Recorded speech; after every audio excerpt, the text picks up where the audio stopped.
கலந்த சோதியை நாடி நாடி நாடி நாடி நாட்களும் கழிந்து போய் வாடி வாடி வாடி வாடி மாண்டு போன மாந்தர்கள் கோடி கோடி கோடி கோடி எண்ணிறந்த கோடியே. ஓம் நம சிவாய ஓம் ஓம் நம சிவாய ஓம் நம சிவாய ஓம். எத்தனை வருஷம் கழிச்சு வந்திருக்க, ஏதாவது பேசணும்னா பேசு, சொல்லணும்னா சொல்லு. எல்லா இதையும் காட்டியாச்சு. கீழறத வீதி, மேலறத வீதி, வடக்கிறத வீதி, தெற்கிறத வீதி எல்லாத்தையும் காட்டிட்டேன். ஏதாவது சொன்னேன் கேளுப்பா, தயங்காம கேளு. சுத்தி காமிச்சிட்டேன். ஆமா ஆமா, திருவண்ணாமலை ஃபேமஸ் அல்வா தான். அந்த அல்வாவை கண்ணில் காமிக்க மாட்டேங்கானே.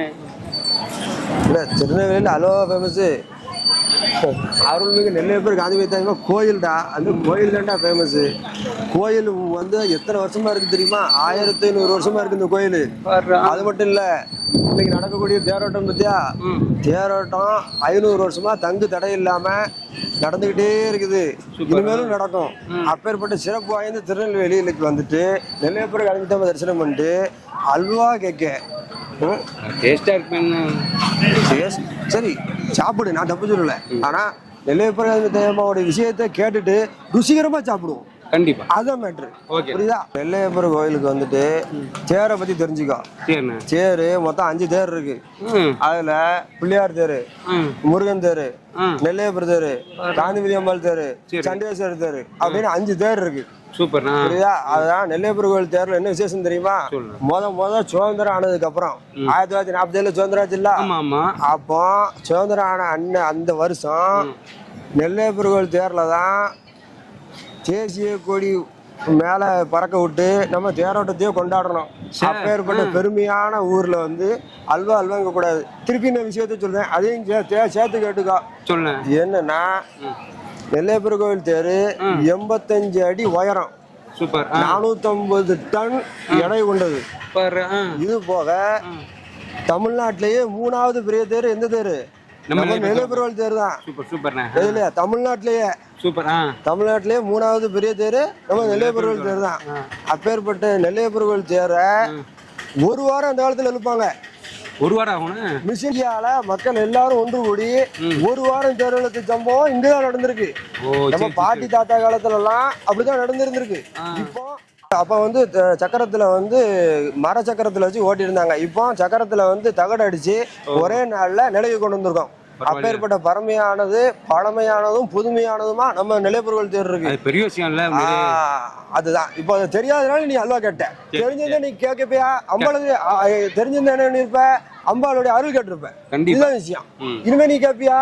கேளு, தப்பு கிடையாது. கேளு, தப்பு கிடையாது. சாமியை கும்பிட்டு அந்த ருசியோட இந்த ருசியும் சேர்த்து வைப்போம். அவ்வளவுதான். இது மட்டும் இல்ல, யார் வந்தாலும் சரி வாங்க, நெல்லையப்பர் வந்து தரிசனம் பண்ணுங்க, சாமியை கும்பிடுங்க, அருளை வாங்குங்க, அதுக்கப்புறம் வாங்க ருசியா சாப்பிடுங்க. ருசி தூக்கலா இருக்கும். இந்தியாவே ஒரு ஆன்மீக பூமி. அதுல தமிழகத்துக்கு பெரும் பங்கு இருக்கு. அப்பேற்பட்ட தமிழகத்துல ஒவ்வொரு டிஸ்ட்ரிக்டுக்கும் ஒவ்வொரு சிறப்புகள் இருக்கு. இப்போ மதுரைனா மீனாட்சி அம்மன் கோயிலை சொல்லுதோம். மதுரைனா மீனாட்சி அம்மன் கோயிலை சொல்லுதோம்ங்கிறது மட்டும் இல்ல, அது பக்கத்துல இருக்கக்கூடிய திருநெல்வேலியை நம்ம யார் சொல்லணும்? நெல்லையப்பர் காந்திமதி அம்மாவை சொல்லணும். அதான் சொல்லணும். அது மட்டும் இல்ல, கன்னியாகுமரியில குமரி அன்னை, மயிலாப்பூர்ல கபாலீஸ்வரர், அப்படி தஞ்சை பெரிய கோயில், இப்படி எல்லாத்தையுமே நம்ம சொல்லுதோம். அதான் சொல்லுதோம்ல, அப்பவே சொன்னோம்ல, அதான் விஷயம். இப்படி ஒவ்வொரு கோயில் ஊரையும் சொல்லும் போது அந்தந்த கோயிலை தான் நம்ம சொல்லுதோம். ஏன்னா இது வந்து ஆன்மீக வளர்த்த பூமி தமிழ்நாடு. அப்பேற்பட்ட இதை சொல்லும் போது நெல்லையப்பர் கோயிலுக்கு நெல்லைனா என்ன சொல்லணும்? நெல்லை அப்பர், அதான் சொல்லணும். அது மதுரை மீனாட்சி அம்மன் கோயில் மாதிரி நெல்லை அப்பர் கோயில், அதான் நெல்லையப்பர் காந்திமதி அம்பாள், இதைத்தான் சொல்லணும். அது மட்டும் இல்ல, இன்னைக்கு நீ தேரோட்டத்துக்கு வந்திருக்க, எல்லா நாளும் 10 நாள் ஃபங்க்ஷன் நடக்குது, திருவிழா நடக்குது. 10 நாள் எங்க வீட்டுல இருந்துட்டு கரெக்டா நம்ம தேரோட்டத்துக்கு 2 பேரும் வாரம் சாமியை கும்பிடுதான். அப்படியே நல்ல ஜாலியா இருக்கும். அது மட்டும் இல்ல, 10 நாள்ல வர 30ஆம் தேதி தான் தேரோட்டத்துக்கு கொடியாத்தம். 30ஆம் தேதி கொடியாத்தம், 8ஆம் தேதி தேரோட்டம். 8ஆம் தேதி தேரோட்டத்துக்கு முதல் நாள். யாருக்குமே தெரியாத ஒரு விஷயம் இருக்கு. ஆனா சில பேருக்கு மட்டும்தான் தெரியும் இந்த விஷயம். உனக்கு தெரியுமான்னு தெரியல, சொல்றேன் கேட்டுக்கோ. தேரடி மாடல் இருக்காரா? மார்க்கெட் பக்கம் தேரடி மாடல். அந்த தேரடி மாடலுக்கு வருஷம் நம்ம தேரோட்டத்துக்கு முதல் நாள், தேரோட்டம் ஒரு நாள் அப்படின்னா அதுக்கு முதல் நாள் ஐயாவுக்கு கொடை, தேரடி கருப்புசாமிக்கு கொடை போட்டு அந்த கொடையில அவர்கிட்ட உத்தரவு வாங்கி உத்தரவு கொடுத்தா மட்டும்தான் தேரோட்டமே நடக்கும். ஏன்னா தேரோட்டம்ல அவர் தேரடி கருப்பசாமிக்கு உத்தரவு வாங்கணும்ல, அதான் மேட்ரு. அதனால இதெல்லாம் வந்து பாரம்பரியமா இருக்கிறவங்களுக்கு கண்ட தெரியும். கண்டிப்பா அதுதான் பெரிய இப்போ இந்த பாரம்பரியமா இருக்கு தெரியுது இல்ல, இப்போ இந்த மாதிரி ஆளுக்கு நிறைய பேர் சொல்லணும். கண்டிப்பா அதான் போட்டு சொல்லிட்டு இருக்கேன். கண்டிப்பா. அதனால என்ன செய்ய 10 நாள் எங்க வீட்டுல ஓகேண்ணே இருந்து ஃபங்க்ஷனை நல்லபடியா பார்த்துட்டு திருவிழாவை நல்லது பண்ணிட்டு 4 வீட்டு போய் சொல்லு.